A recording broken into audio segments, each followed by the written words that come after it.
un homme d'affaires millionnaire fit l'acquisition d'une demeure seigneuriale délaissée, ignorant qu'il allait mettre au jour un secret aux conséquences inattendues. Paris, avec ses avenues majestueuses et son architecture historique, constituait l'endroit idéal pour qu'Alexandre puisse développer son empire commercial. Apprécié pour son esprit novateur, il possédait un talent particulier pour transformer n'importe quel investissement en une source de profit considérable. Depuis son plus jeune âge, Alexandre s'était investi corps et âme dans son travail, et cette détermination inflexible lui avait permis de construire une puissance financière que beaucoup lui enviaient. Cependant, malgré tout son succès, il ressentait un vide intérieur qu'il ne parvenait pas à combler. Un matin, alors qu'il savourait son café dans son bureau somptueux, il reçut un appel d'un agent immobilier. « Alexandre, j'ai quelque chose qui pourrait vous intéresser », annonça l'agent avec un ton plein d'enthousiasme. Il s'agit d'un manoir historique situé à la périphérie de Paris, laissé à l'abandon depuis des décennies.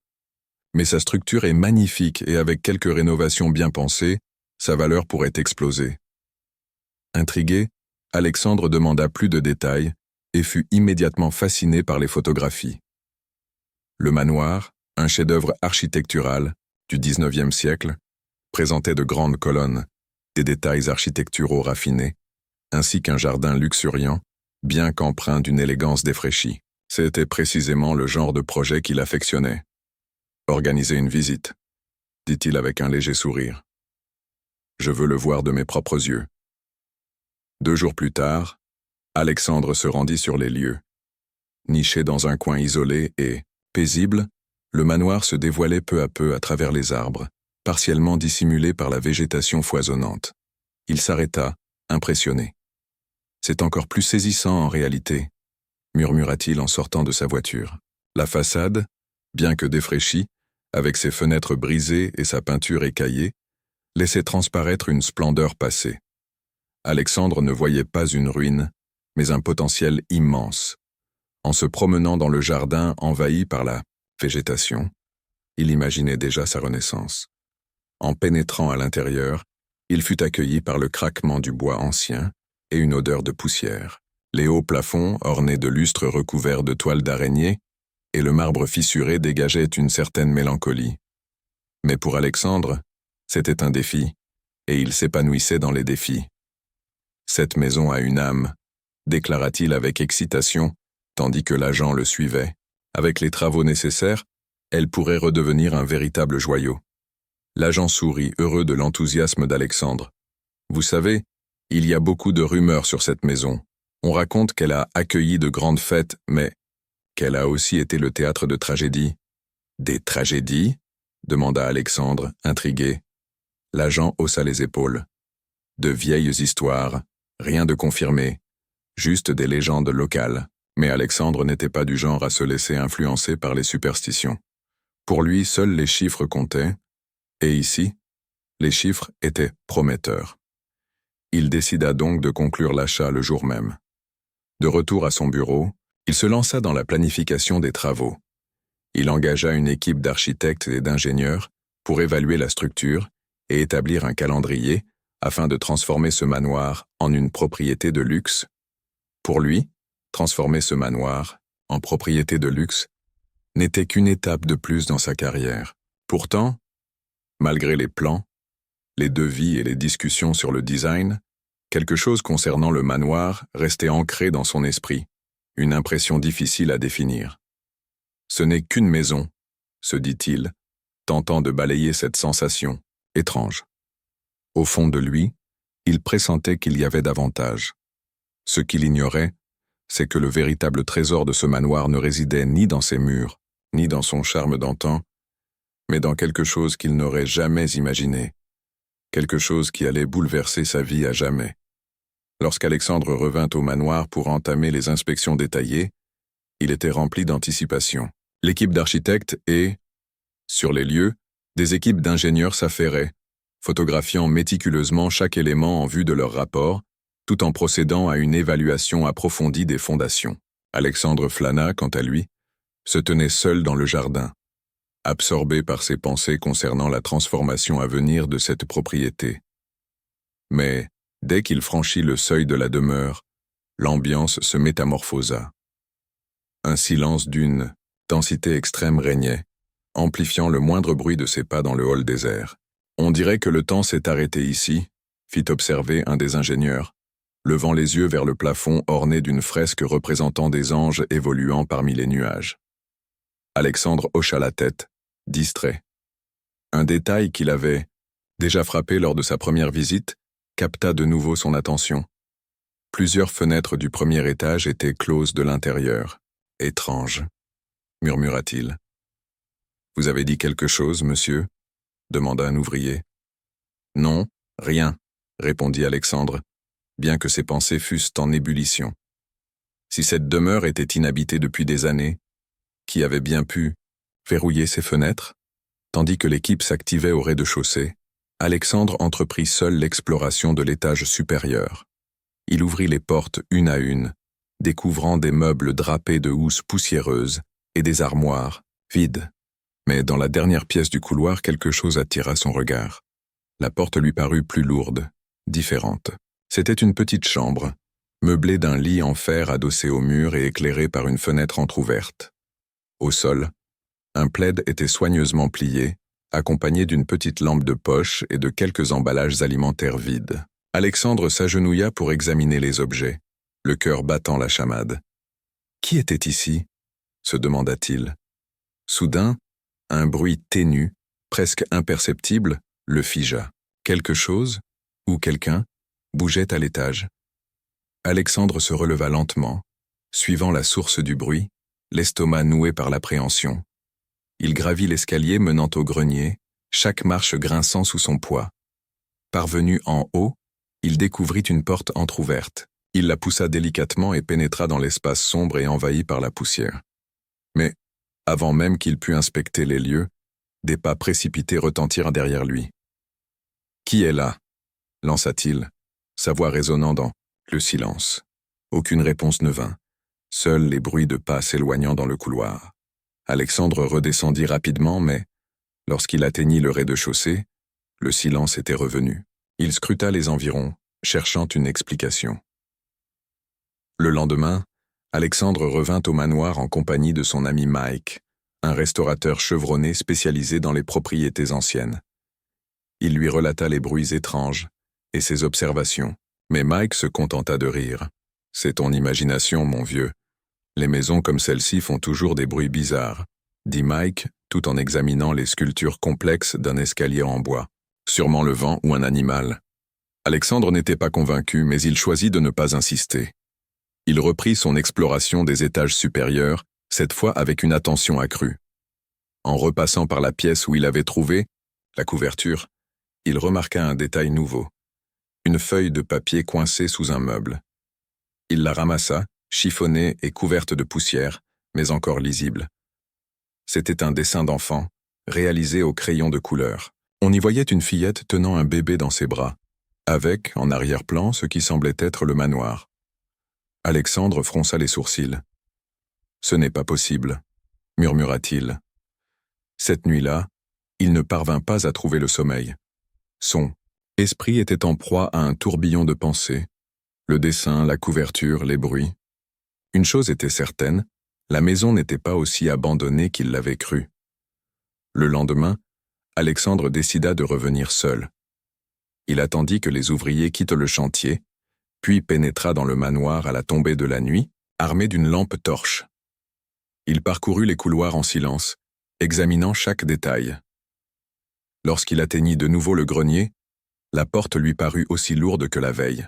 Soudain, son regard se posa sur une présence qui le laissa immobile. Dans un coin obscur du grenier, à moitié caché, une petite silhouette se tenait là. Une enfant d'environ 10 ans le fixait, ses yeux grands ouverts débordant de crainte. « Salut », dit Alexandre en inclinant sa source lumineuse afin de ne pas l'apeurer. « Tout va bien, je ne suis pas là pour te faire du mal. » La fillette ne répondit rien, mais fit un léger pas en arrière, serrant contre elle quelque chose qui ressemblait à une couverture. Alexandre avança prudemment, appelant. « Je m'appelle Alexandre », dit-il d'une voix douce et calme. « Que fais-tu ici ?» La jeune fille le regarda fixement pendant quelques instants, puis murmura d'une voix à peine audible. « Je vis ici. S'il vous plaît, ne nous mettez pas dehors. » Alexandre resta sans bouger, ayant du mal à comprendre. « Nous » demanda-t-il, visiblement perturbé. Elle acquiesça puis désigna un endroit derrière elle. C'est alors qu'Alexandre remarqua un nourrisson emmitouflé dans un tissu, dormant paisiblement dans un coin du grenier, transformé en un abri improvisé. En un instant, tout devint clair. Cette demeure dissimulait bien plus que de simples souvenirs anciens. Ce n'était pas seulement une propriété abandonnée, mais un véritable mystère. Un mystère qui allait profondément modifier le cours de son existence. Alexandre demeura immobile, son regard oscillant entre la petite fille et le bébé. Sa lampe vacillait légèrement dans sa main, mais il parvint à la stabiliser. Il n'y avait plus aucun doute. Ses enfants vivaient là, isolés, dans l'ombre de cette maison oubliée. La fillette l'observait avec une grande méfiance, son petit corps à moitié protégé par le tissu qu'elle tenait fermement, comme un bouclier. Le bébé, lui, continuait de dormir, insensible à la tension palpable qui régnait dans l'air. Alexandre prit une grande inspiration et brisa le silence. « Comment t'appelles-tu » demanda-t-il avec douceur. « Clémence » murmura-t-elle, à peine audible. Alexandre esquissa un léger sourire et s'accroupit pour se mettre à sa hauteur. « Clémence, tu n'as aucune raison d'avoir peur. Je suis ici pour vous aider. » Elle serra les lèvres et recula d'un pas hésitant. « Personne ne peut nous aider, » dit-elle d'une voix tremblante. « Tout le monde dit ça, mais ensuite ils s'en vont. Il ne reste que moi. C'est moi qui m'occupe de lui. »« Je ne partirai pas, » répondit Alexandre d'une voix résolue, espérant la rassurer. « Mais j'ai besoin de comprendre ce qui se passe. Êtes-vous seuls ici ?» Clémence hésita, jetant un coup d'œil au bébé avant d'acquiescer doucement. « Juste Émile et moi. » Alors qu'Alexandre prenait conscience de la gravité de ses paroles, un bruit soudain retentit dans le couloir en contrebas, un fracas métallique sec, comme si quelque chose était tombé. Les yeux de Clémence s'écarquillèrent, et Alexandre sentit son cœur s'emballer. « Est-ce que ça arrive souvent » demanda-t-il. Clémence hocha lentement la tête. « Parfois. Toujours quand quelqu'un de nouveau entre dans la maison. » Alexandre ne savait pas quoi penser. Peut-être n'était-ce que les caprices d'une vieille bâtisse en ruine, un bâtiment délabré qui jouait des tours. Ou peut-être y avait-il autre chose, quelqu'un ou quelque chose d'autre. Serrant plus fort sa lampe de poche, il se tourna vers Clémence. « Reste ici, je vais aller voir. »« Non !» s'écria-t-elle en lui attrapant le bras. « N'y va pas. » « Et si c'était quelqu'un de dangereux ?» La peur dans sa voix le fit hésiter. Il jeta un regard vers le couloir plongé dans l'obscurité. Pendant un instant, il douta de sa propre décision. Mais l'idée de laisser Clémence et Émile sans protection lui parut bien pire. « Je te promets que je ne serai pas long », la rassura-t-il en tentant de paraître confiant. À contre-cœur, Clémence lâcha son bras. Alexandre descendit les marches, sa lampe projetant une faible lueur sur chaque marche grinçante. Le bruit provenait du rez-de-chaussée, près de l'entrée principale. Avançant prudemment, il sentit le froid de la nuit s'infiltrer. À l'intérieur, après avoir franchi les fenêtres détruites, il remarqua une vieille chaise en métal renversée. De prime abord, elle semblait être tombée seule, peut-être à cause du vent, pensa-t-il en s'agenouillant pour examiner les marques sur le sol. Un léger bruit se fit entendre derrière lui, comme le discret craquement d'un plancher en bois. Il se retourna vivement, mais ne vit que des ombres. Un frisson glacial lui parcourut l'échine. Quelque chose ou quelqu'un se déplaçait assurément dans la demeure. « S'il y a quelqu'un, montrez-vous, bon sang !» lança-t-il d'une voix résolue. Il songea à l'atmosphère étrange des lieux. Clémence ne semblait pas plus convaincue, mais gardait le silence, évitant son regard, la langue paralysée par le mutisme. Alexandre s'efforçait de saisir ce qui se passait. Il n'avait pas de réponse, mais sentait l'anxiété lui oppresser la poitrine. Clémence baissa les yeux comme si elle portait un secret trop lourd. Maman m'a dit qu'elle reviendrait, mais elle ne l'a jamais fait. Alexandre sentit une boule se former dans sa gorge. Il était évident que Clémence luttait pour protéger son jeune frère tout en se raccrochant à un espoir ténu. Cependant, la réalité était implacable. Il devait agir rapidement, mais sans l'effrayer. Il installa promptement Clémence et Émile dans son véhicule, le fardeau de la responsabilité pesant sur ses épaules. Il devait comprendre ce qui se tramait dans cette maison sinistre, et pourquoi 2 enfants y survivaient seuls. Sur le trajet, du retour vers la ville, son esprit était en pleine effervescence. Les mystères du manoir le hantaient comme un puzzle inachevé.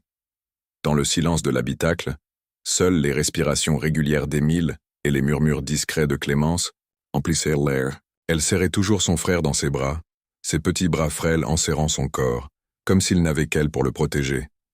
Alexandre jeta un coup d'œil à Clémence dans le rétroviseur, cherchant les mots justes. « Tu as faim ?» demanda-t-il finalement, rompant le silence. Elle hésita, inclinant légèrement la tête. « Amy a besoin de manger, » dit-elle d'une voix tremblante. « Ne t'inquiète pas, on va s'en occuper tout de suite, » la rassura-t-il, en dirigeant la voiture vers un restaurant qu'il connaissait. Il leur demanda de rester dans le véhicule pendant qu'il allait chercher de quoi manger. Il savait que la fillette ne lui faisait pas encore totalement confiance et ne voulait pas la contraindre à affronter une foule d'inconnus. Lorsqu'il revint avec un sac de nourriture, Clémence était assise, raide, le corps tendu, comme si elle s'attendait au pire. « Mange un peu », dit-il doucement en lui tendant le sac. « Il y a aussi du lait pour Émile. » Clémence ouvrit prudemment le sac, comme si elle craignait d'endommager quelque chose à l'intérieur. Elle en sortit un petit sandwich et commença à le manger lentement, ses yeux scrutant Alexandre à chaque geste, essayant de déterminer s'il était digne de confiance. Émile se tortilla sur ses genoux, émettant un léger gémissement.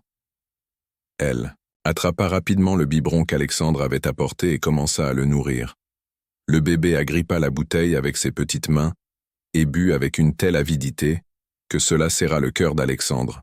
« Tu t'occupes très bien de lui, » murmura-t-il avec un léger sourire. « C'est mon frère, » répondit Clémence comme si cela expliquait tout.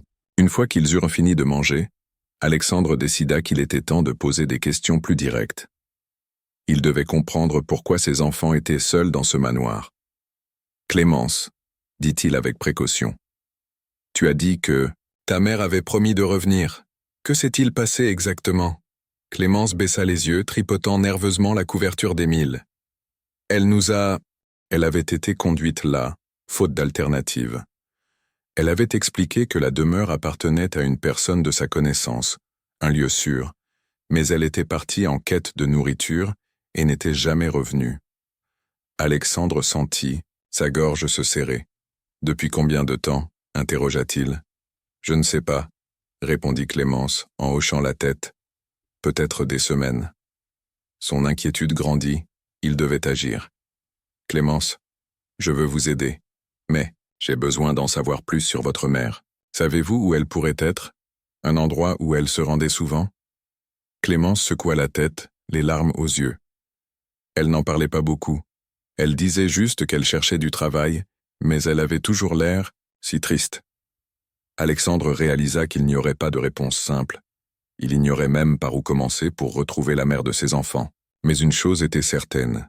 Clémence et Émile avaient besoin d'un endroit sûr pour se réfugier. « Vous resterez avec moi », déclara-t-il avec fermeté. Les yeux de Clémence s'écarquillèrent. « Avec vous? Pourquoi? » « Parce que vous avez besoin d'un endroit sûr, et je vous promets que je ne vous laisserai pas seul. » Elle le fixa longuement, cherchant à déterminer si elle pouvait accorder foi à ses paroles. Finalement, elle acquiesça timidement. En arrivant à l'appartement d'Alexandre, Clémence parut nerveuse.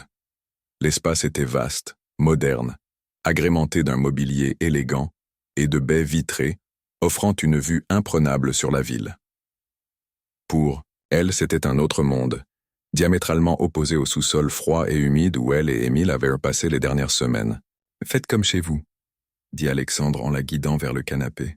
« Je vais vous préparer une chambre. » Clémence s'assit prudemment, serrant toujours Émile contre elle, comme si elle appréhendait une mauvaise surprise. Alexandre ressentit une pointe de tristesse en la voyant si méfiante. Il savait qu'il faudrait du temps pour gagner sa confiance. Plus tard, de retour avec une couverture propre et des vêtements neufs, il trouva Clémence endormie sur le canapé, enlaçant son frère. Alexandre s'arrêta un instant en les observant. Jamais auparavant il n'avait ressenti un tel sentiment de responsabilité. Il avait beau être un homme habitué à prendre des décisions cruciales, et à diriger des équipes entières, rien ne l'avait préparé à cela. Et pourtant, en voyant Clémence et Émile dormir paisiblement sur son canapé, il sut qu'il avait fait le bon choix. En les regardant, une nouvelle détermination s'empara de lui. Il comprit que protéger Clémence et Émile n'était qu'un commencement, le début d'un périple qui allait révéler des mystères sur leur mère et sur ce manoir, inquiétant, bien au-delà de tout ce qu'il aurait pu imaginer. Ce qu'Alexandre ignorait encore, c'est que sa décision d'aider ses enfants allait le mener à un secret capable de bouleverser sa vie à jamais. Au matin, lorsque la lumière du soleil illumina l'appartement, Alexandre se leva tôt, déterminé à prouver à Clémence et Émile qu'ils pouvaient lui faire confiance. Il avait passé une bonne partie de la nuit à rechercher discrètement des refuges et des services sociaux. Pourtant, une pensée persistait. Les confier à quelqu'un d'autre ne lui semblait pas être la bonne solution. Alors qu'il préparait le petit déjeuner, le bruit de pas légers attira son attention. Clémence se tenait dans le couloir, tenant Émile dans ses bras. Ses yeux rougis trahissaient une nuit de larmes, mais une lueur de défi brillait encore dans son regard. « Bonjour », dit doucement Alexandre. Clémence hocha légèrement la tête, sans dire un mot. « J'ai préparé quelque chose pour vous », poursuivit-il. Désignant la table, il l'invita à s'asseoir près de lui. Clémence, après une légère hésitation, se rapprocha. Elle installa Émile sur une chaise de fortune préparée par Alexandre, puis prit place elle-même, les yeux rivés sur les moindres mouvements de son hôte. Alexandre lui présenta une assiette garnie de tartines et de fruits, un verre de jus, ainsi qu'un biberon de lait pour Émile. « Je ne connaissais pas tes préférences, alors j'ai opté pour la simplicité », expliqua-t-il avec un sourire empreint de douceur. Clémence considéra l'assiette avec une certaine prudence, comme si elle avait du mal à croire qu'elle lui était réellement destinée. Après quelques instants, elle commença à manger, lentement et en silence. Alexandre saisit cette opportunité pour engager la conversation. Il était conscient que gagner la confiance de Clémence était une étape cruciale pour pouvoir leur apporter l'aide dont ils avaient besoin. Assis à cette table, il ne pouvait ignorer le poids de la situation. Il n'avait ni plan précis, ni manuel d'instruction à suivre. Pourtant, quelque chose dans la détermination qui se lisait sur le visage de Clémence et dans la vulnérabilité des petites mains d'Émile éveilla en lui une résolution profonde. Il ferait tout ce qui était en son pouvoir. Alexandre commença à imaginer une routine pour les jours à venir, une organisation de vie à trois, qui s'apparentait davantage à une famille qu'à une simple solution temporaire. Il installa des jouets pour Clémence et Émile, et même une petite table où Clémence pourrait s'adonner au dessin ou à l'écriture, baignée par la lumière naturelle. Tandis qu'il classait des documents à son bureau, absorbé par ses réflexions, il laissa échapper un soupir. « Les enfants méritent la stabilité », murmura-t-il. Cette simple pensée raviva sa détermination. Alexandre prit la décision d'offrir aux enfants un semblant de normalité et les emmena au parc situé à proximité. Clémence, au départ, semblait méfiante, son corps tendu. Mais peu à peu, elle se détendit en observant les autres enfants jouer. Émile gazouillait joyeusement dans les bras d'Alexandre, tandis que Clémence contemplait les balançoires, d'un air absent. « Toi aussi, tu jouais dans des parcs ?» demanda doucement Alexandre. « Oui, avant ?» commença Clémence, avant de s'interrompre. « Avant que ta maman vous emmène au manoir, peut-être ?» suggéra-t-il. Elle acquiesça d'un signe de tête, sa voix à peine audible. Elle disait toujours que ça irait mieux, mais ce n'est jamais arrivé. J'aimerais juste qu'elle soit là. Je comprends, Clémence. Je te promets que je ferai tout ce que je peux pour vous aider, toi et Émile, affirma Alexandre avec fermeté. Pour la première fois, les yeux de Clémence reflétèrent autre chose que de la méfiance. Une étincelle d'espoir. Alexandre comprit qu'il commençait à gagner sa confiance, mais il savait aussi que ce n'était qu'un début. Pour vraiment les aider, ils devaient comprendre ce qui était arrivé à leur mère et percer les secrets du manoir. De retour à l'appartement, Alexandre ne parvenait pas à se détacher de l'histoire de Clémence, ni de l'étrange manoir où il l'avait trouvée. Qu'est-ce qui avait pu pousser une mère à abandonner ses enfants dans un endroit aussi sinistre? Et pourquoi cette maison semblait-elle enveloppée d'un tel mystère? Ce soir-là, après avoir couché Émile et regardé Clémence se pelotonner, sur le canapé avec un livre, Alexandre prit une décision.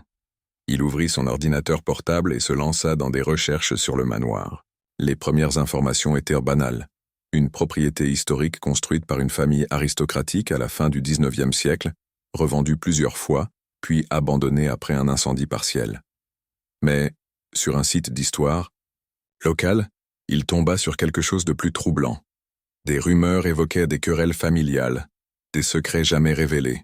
Certains voisins prétendaient que la maison portait malheur. D'autres parlaient de lumières étranges et de voix résonnant encore bien après son abandon. Des superstitions, murmura Alexandre. Mais au fond de lui, il savait qu'il y avait davantage en jeu. Clémence et Émile constituaient la preuve tangible d'une dynamique plus profonde à l'œuvre dans cette demeure, une énigme en attente d'être élucidée. Le lendemain matin, tandis que Clémence savourait son café et qu'Émile explorait le tapis de jeu, Alexandre résolut de retenter sa chance. Il percevait une confiance grandissante de la part de Clémence, tout en étant conscient qu'elle dissimulait encore de nombreux éléments.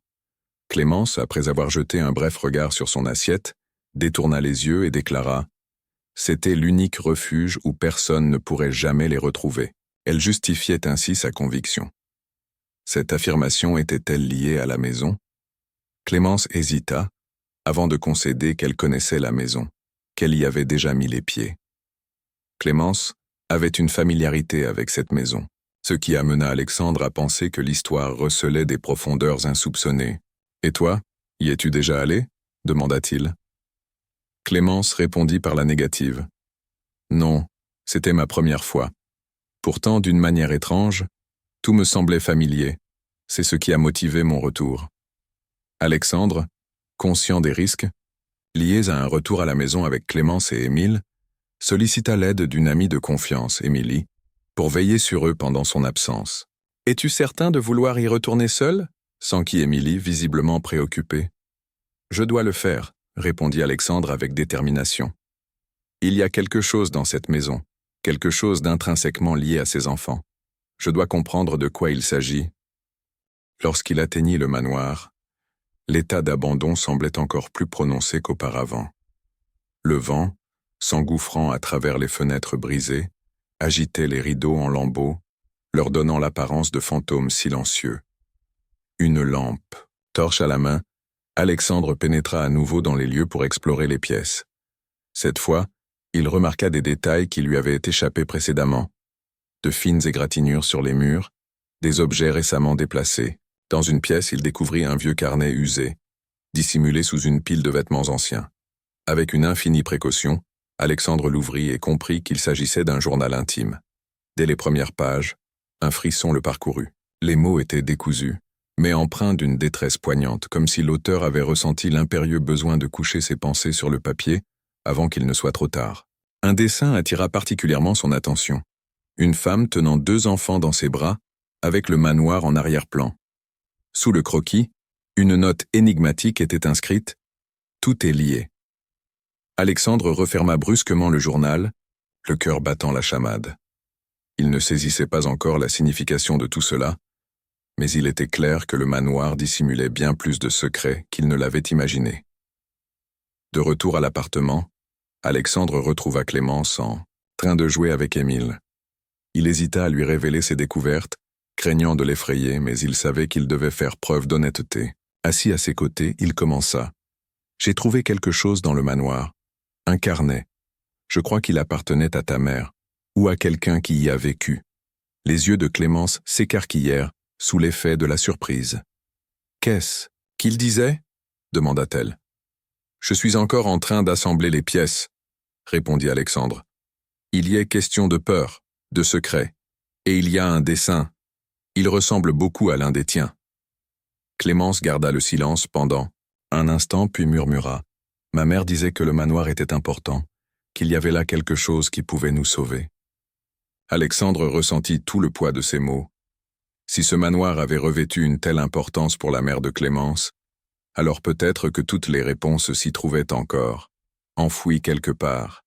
Et plus Alexandre s'enfonçait dans ce labyrinthe nébuleux, plus il prenait conscience que cette demeure ancestrale n'était pas simplement un lieu imprégné d'anecdotes séculaires.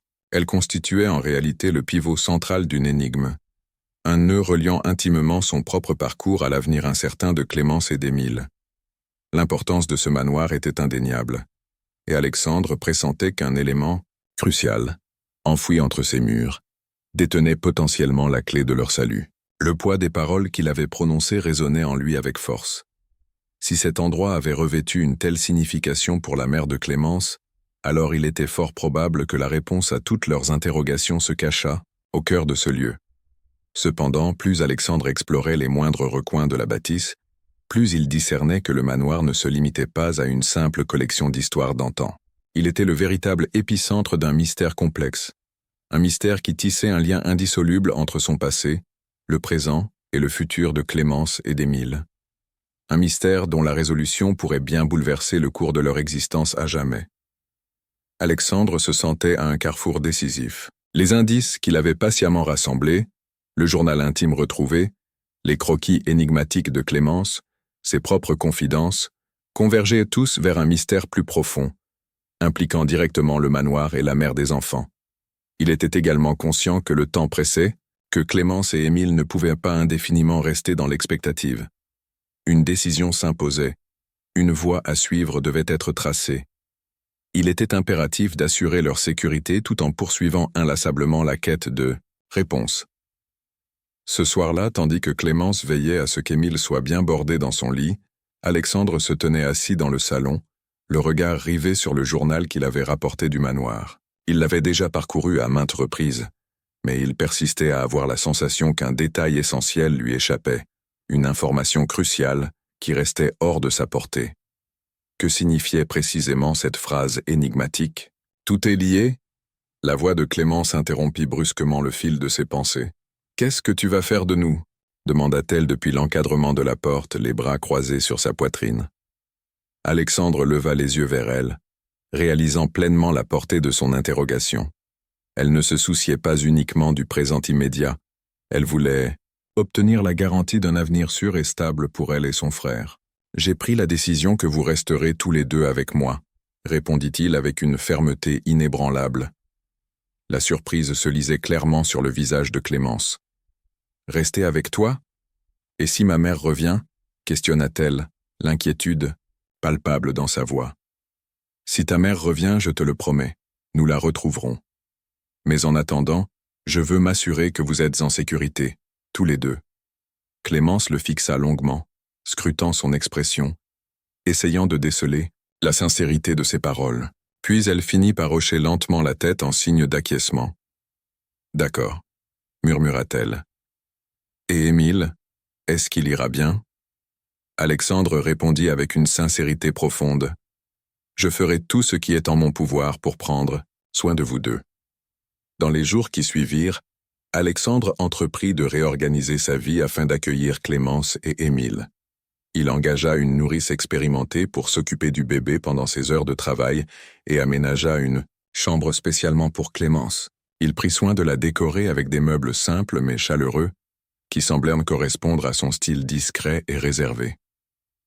Lorsque Clémence découvrit sa chambre pour la première fois, elle resta figée sur le seuil, visiblement émue et incapable de prononcer le moindre mot. « C'est pour moi ?» finit-elle par demander, les yeux brillants d'une lueur d'espoir. « Oui, » répondit Alexandre avec un sourire bienveillant. « C'est ton espace désormais. J'espère qu'il te plaira. » Un timide sourire effleura les lèvres de Clémence, avant de s'évanouir presque aussitôt. « Je n'ai jamais eu ma propre chambre, » murmura-t-elle, presque comme si elle s'excusait de formuler un tel aveu. Alexandre s'agenouilla à côté d'elle et lui assura. « Maintenant tu en as une, et tu l'auras toujours, tant que je serai là, pour veiller sur toi. » Tandis qu'Alexandre s'efforçait de créer un environnement sûr et stable pour les enfants, Clémence commença à s'ouvrir davantage et à partager quelques bribes de son passé. Elle évoqua des souvenirs éparpillés, des moments de joie partagés avec sa mère, les épreuves qu'elles avaient surmontées ensemble, et les rêves qu'elles nourrissaient avant que leur vie ne bascule dans le chaos. Maman disait toujours qu'un jour nous aurions une vraie maison, confia Clémence, le regard perdu dans le vague, tandis qu'Alexandre aidait Émile à manger. « Maintenant c'est le cas, » répondit-il en lui adressant un sourire encourageant. Malgré ces avancées significatives, Alexandre restait conscient qu'il lui restait encore un long chemin à parcourir et de nombreuses énigmes à élucider.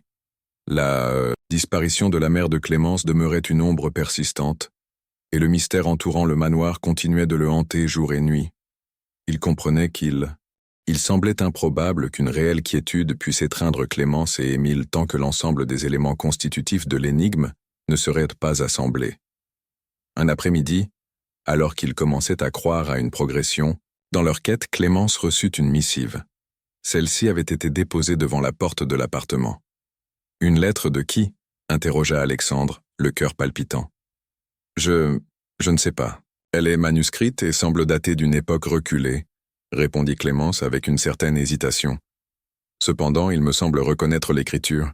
Je crois qu'il s'agit de celle de ma mère. » Alexandre ressentit un mélange d'émotions contradictoires. D'un côté, cette lettre pouvait potentiellement leur fournir un indice décisif. De l'autre, il appréhendait son contenu. « J'arrive », dit-il avant de raccrocher. À son arrivée à l'appartement, il trouva Clémence étreignant la lettre de ses mains tremblantes. Émile dormait paisiblement dans son berceau, tandis qu'Émilie s'efforçait de la réconforter. « Laisse-moi voir », demanda Alexandre en tendant la main. Clémence hésita un instant, puis lui remit la lettre. Alexandre ouvrit délicatement l'enveloppe et commença sa lecture. « Ma chère Clémence, je suis profondément désolé de vous avoir abandonné, toi et Émile. C'est la décision la plus ardue que j'ai jamais eu à prendre, mais je n'avais pas d'autre choix. Tout ce que j'ai entrepris l'a été dans le but de vous protéger. Le manoir recèle des réponses que tu ne peux comprendre pour l'instant, mais Alexandre peut t'aider. Fais-lui confiance, il en sait bien plus sur cette maison que tu ne l'imagines. Avec tout mon amour, maman. » Alexandre se figea, relisant ces mots. La mère de Clémence était au courant de son identité, ainsi que de ses connaissances. « Bien, plus que tu ne l'imagines », avait-elle écrit.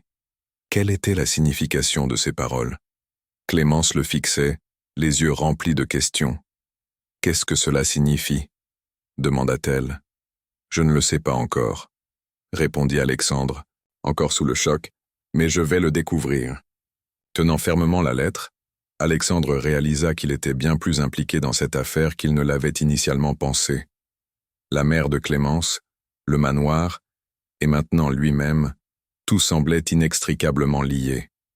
Ce qu'il ignorait encore, c'était que la prochaine pièce du puzzle était sur le point de se révéler, apportant avec elle une vérité à laquelle il était loin d'être prêt à faire face. Il passa la nuit à scruter la lettre, chaque mot résonnant dans son esprit.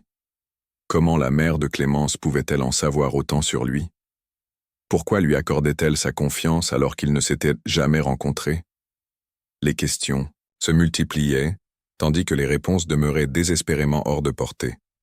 Le lendemain, Alexandre prit la décision d'agir.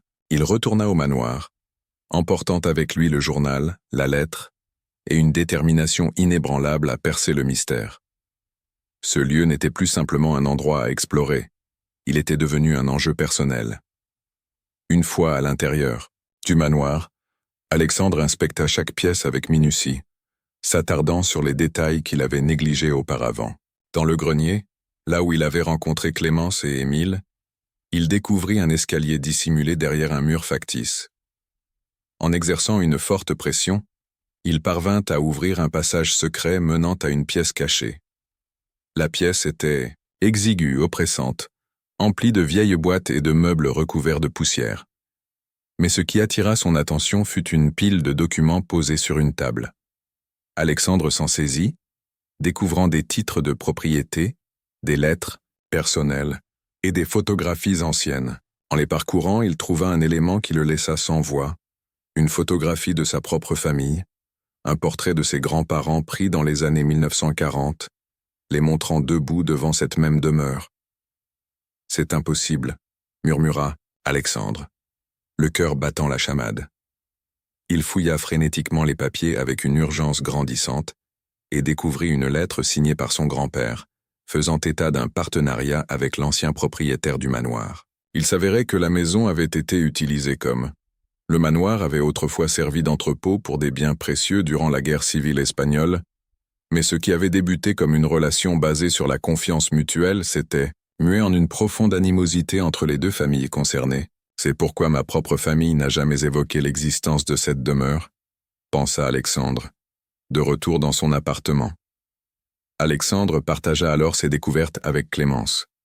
Il lui présenta la photographie et lui expliqua le lien qui unissait sa famille à ce mystérieux manoir. Clémence, avec une prudence palpable, lui demanda « Alors, tu étais déjà au courant de l'existence de cette maison ?» Alexandre hésita un instant avant de répondre « Pas exactement. Ma famille n'en a jamais parlé, mais il semble que ce manoir soit lié à un passé complexe, et d'une manière ou d'une autre, toi et Émile y êtes mêlés. » Clémence serra Émile contre elle et garda le silence pendant quelques instants. Puis elle demanda « Penses-tu que c'est pour cette raison que ma mère nous a emmenés là-bas, à cause de ta famille ?» Alexandre n'avait pas de réponse immédiate, mais il était convaincu qu'il devait creuser davantage. La semaine suivante, il engagea un historien spécialisé dans les propriétés anciennes afin de déchiffrer les documents qu'il avait découverts. L'historien, un certain James, passa de nombreuses heures à les examiner attentivement. Finalement, il mit au jour un détail crucial qu'Alexandre avait manqué, une référence à un coffre-fort dissimulé dans le manoir. Ce coffre était censé contenir des documents financiers et des lettres susceptibles de mettre en lumière les événements passés, et peut-être même d'expliquer comment la mère de Clémence en savait autant. James ajouta que certaines lettres laissaient supposer qu'elle avait découvert quelque chose de dangereux. Alexandre ressentit un mélange d'excitation et d'appréhension. Il savait qu'il devait retourner au manoir pour trouver ce coffre, mais il redoutait ce qu'il pourrait y découvrir. Quelques nuits plus tard, il retourna sur les lieux, équipé d'outils adéquats pour forcer le coffre. Suivant les indications du document, il le trouva dissimulé derrière la cheminée du grand hall. Après de nombreux efforts, il parvint à l'ouvrir. À l'intérieur, il trouva des relevés financiers liés à la construction d'origine de la maison, détaillant une association fondée par l'ancien propriétaire. Mais la découverte la plus troublante fut un journal intime rédigé par ce dernier. Il y décrivait des événements ayant mené à des accusations de trahison et à la ruine, et laissait entendre que la mère de Clémence avait découvert des informations compromettantes. Certaines lettres indiquaient qu'elle en savait trop sur des litiges financiers et des biens dissimulés dans la maison, et qu'elle avait dû fuir. Un frisson parcourut l'échine d'Alexandre. La mère de Clémence ne les avait pas emmenés là par hasard. Elle pensait que le manoir contenait quelque chose capable de les protéger. De retour à l'appartement, Alexandre raconta tout à Clémence. Il lui expliqua le lien entre sa famille et le manoir, l'existence du coffre et ce qu'il avait appris sur sa mère. Clémence l'écouta attentivement avant de dire à voix basse « Elle a fait ça pour nous protéger. Elle savait que c'était un endroit où personne ne nous chercherait, pensa-t-elle. » Elle marqua une pause, puis demanda, hésitante « Penses-tu qu'elle est encore en vie ?» Alexandre croisa son regard, y lisant un mélange d'espoir et de peur. « Je ne sais pas, mais nous allons continuer à chercher. Au moins maintenant, nous avons un point de départ. » Clémence accueillit ces nouvelles informations avec un mélange d'appréhension et de détermination. Alexandre savait qu'il se rapprochait de la vérité. Mais il comprenait aussi que retrouver la mère de Clémence signifiait lever le voile non seulement sur le passé de sa propre famille, mais aussi sur des secrets qu'il n'aurait jamais pu imaginer. Dans les jours qui suivirent, Alexandre ressentit le poids de ces révélations. Quelque chose de profondément personnel le reliait désormais à Clémence et à Émile. Le lien unissant sa famille et le manoir demeurait obscur, mais l'implication de la mère de Clémence épaississait encore davantage le mystère. Un après-midi, tandis que Clémence gribouillait sur le divan et qu'Émile s'adonnait à ses jeux, Alexandre prit la décision d'affronter la situation. Les réponses qu'il recherchait ne se limitaient plus au passé, mais englobaient également l'avenir qu'ils espéraient construire ensemble. Clémence se rapprocha de lui. « Te souviens-tu si ta mère a déjà évoqué ma famille ? » Une anecdote, peut-être, un nom. Elle interrompit son dessin, son crayon s'immobilisant. Ma mère ne t'a jamais mentionné, mais elle parlait souvent du manoir, comme s'il revêtait une importance particulière. Elle disait qu'il y avait là-bas quelque chose qui nous protégerait. Et savais-tu de quoi il s'agissait ? Clémence secoua la tête. Elle disait seulement qu'elle avait peur avant de nous y emmener. Elle a beaucoup pleuré. Je crois qu'elle tentait de comprendre ce qu'elle devait faire. Alexandre posa une main réconfortante sur son épaule. Je te promets que nous découvrirons la vérité. Et en attendant, je serai là pour vous deux. Ce soir-là, alors qu'Alexandre bordait Émile, Clémence apparut sur le seuil tenant une feuille de papier, un autre dessin, mais celui-ci était différent. Il représentait le manoir avec 3 silhouettes, une femme, une fillette et un homme. « C'est toi qui as fait ça ?» demanda Alexandre, intrigué. « Clémence a fait ça. Je l'ai vu dans un rêve. Je crois que c'est ma mère, moi et toi. » Alexandre demeura silencieux, examinant le dessin. Il ne savait pas comment l'interpréter, mais un frisson lui parcourut l'échine. D'une certaine manière, il avait l'impression d'avoir toujours fait partie de l'histoire de Clémence et d'Émile, bien avant de les rencontrer.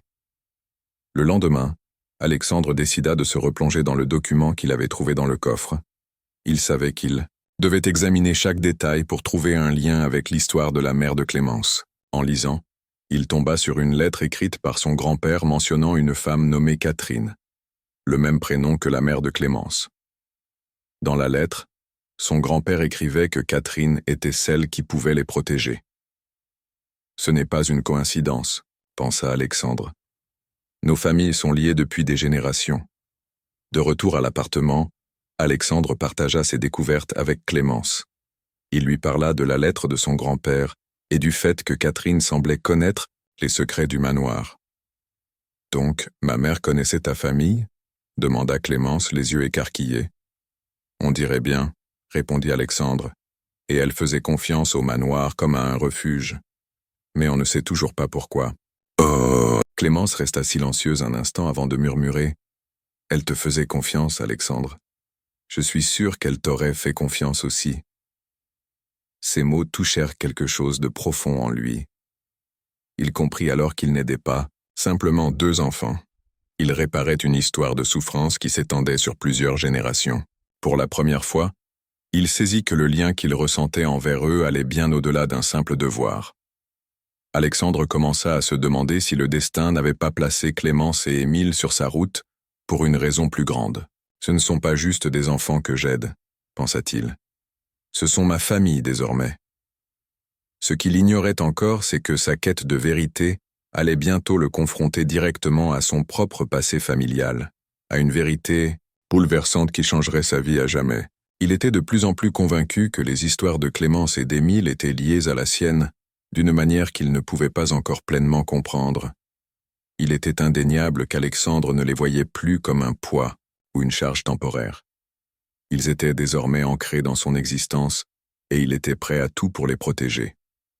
Les semaines suivantes transformèrent radicalement la vie d'Alexandre. Il réduisit son temps de travail pour se consacrer à bâtir une vie avec les enfants. Il inscrivit Clémence dans une école avoisinante où elle se fit rapidement remarquer par sa soif d'apprendre et son esprit créatif. Son don pour le dessin capta l'attention de tous, et Alexandre encouragea sa passion en lui offrant du matériel d'artiste et en aménageant un espace dédié à la peinture et au dessin. Quant à Émile, il grandissait rapidement et en pleine santé, débordant d'énergie. Alexandre s'investit corps et âme dans l'apprentissage des soins nécessaires à un nourrisson. Changer les couches, le calmer pendant les nuits agitées. C'était éreintant mais incroyablement enrichissant. « Tu te débrouilles bien ?» demanda Clémence un soir, en le regardant bercer Émile pour l'endormir. « J'apprends, » répondit-il en souriant. Clémence lui rendit un sourire timide, mais ses yeux trahissaient un mélange de gratitude et de tristesse. Un soir, alors qu'Alexandre l'aidait à préparer son cartable pour l'école, elle s'assit silencieusement sur le lit. Finalement, Clémence prit la parole.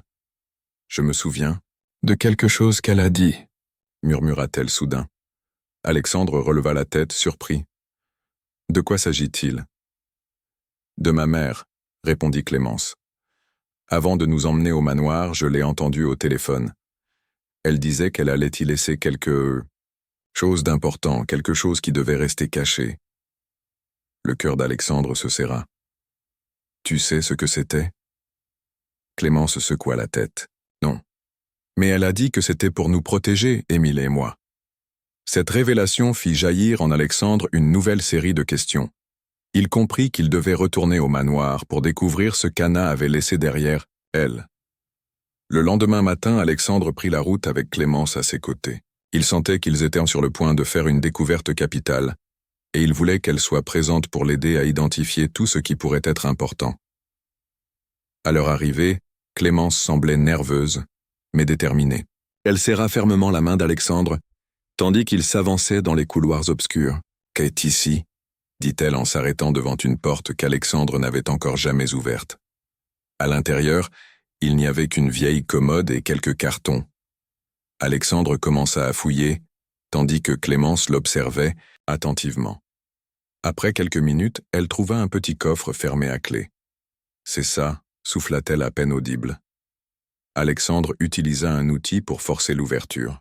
À l'intérieur, ils découvrirent un ensemble de documents, des dossiers, des lettres, et une photo de Catherine tenant Clémence et Émile.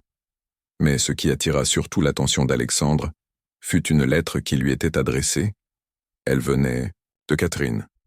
Dans cette lettre, elle expliquait avoir découvert quelque chose concernant l'ancien conflit entre la famille d'Alexandre et le propriétaire originel du manoir. Selon elle, la famille d'Alexandre avait entreposé des biens de valeur dans la demeure, mais ces biens avaient été confisqués dans des circonstances troubles. Catherine pensait qu'un document parmi les archives du manoir pouvait prouver cette injustice et offrir un avenir sûr à Clémence et Émile. À la fin de la lettre, Catherine fit une révélation encore plus bouleversante. Alexandre et Clémence partageaient un lien de sang. Le grand-père d'Alexandre avait secrètement eu une liaison avec la grand-mère de Catherine. C'était une vérité que Catherine n'avait découverte que récemment. « Je fais partie de ta famille », concluait la lettre. Clémence fronça les sourcils, confuse. Qu'est-ce que ça veut dire? Alexandre lui expliqua tout avec des mots simples pour qu'elle puisse comprendre. Après qu'il ait fini de parler, elle garda le silence un moment avant de déclarer, avec douceur. « Tu es ma famille, Alexandre. Tu l'as toujours été. » Les mois qui suivirent, Alexandre dédia son existence à assurer un futur paisible à Clémence et Émile. Il mena à bien la procédure d'adoption officielle des enfants, s'assurant qu'ils n'aient plus jamais à craindre pour leur sécurité ou leur stabilité. Clémence continua d'exceller à l'école, encouragée par Alexandre à réaliser son ambition de devenir artiste. Émile, quant à lui, grandissait et devenait un garçonnet joyeux et plein de vitalité, remplissant la maison de rire. Pour l'anniversaire de Clémence, Alexandre organisa une petite fête avec ses nouveaux camarades de classe. Pendant la célébration, elle lui offrit un présent. Un dessin la représentant avec Émile et Alexandre, surmonté du mot « famille », écrit en grandes lettres. Les larmes affleurèrent aux yeux d'Alexandre. « Tu nous as tout donné » dit Clémence en souriant. « Non » répondit-il, la voix brisée par l'émotion. « C'est vous qui m'avez tout donné. » Le manoir, autrefois un symbole de mystère et de souffrance, faisait désormais partie d'une histoire bien plus vaste, celle d'un homme qui avait découvert un nouveau sens à sa vie, et de deux enfants qui avaient trouvé un foyer. Finalement, Alexandre réalisa que la véritable richesse ne se quantifiait pas en biens matériels, mais dans les liens que nous créons et les existences que nous transformons. Le manoir, autrefois silencieux, résonnait à présent de rire, d'affection et d'espoir, un véritable havre où chacun pouvait enfin reprendre sa vie.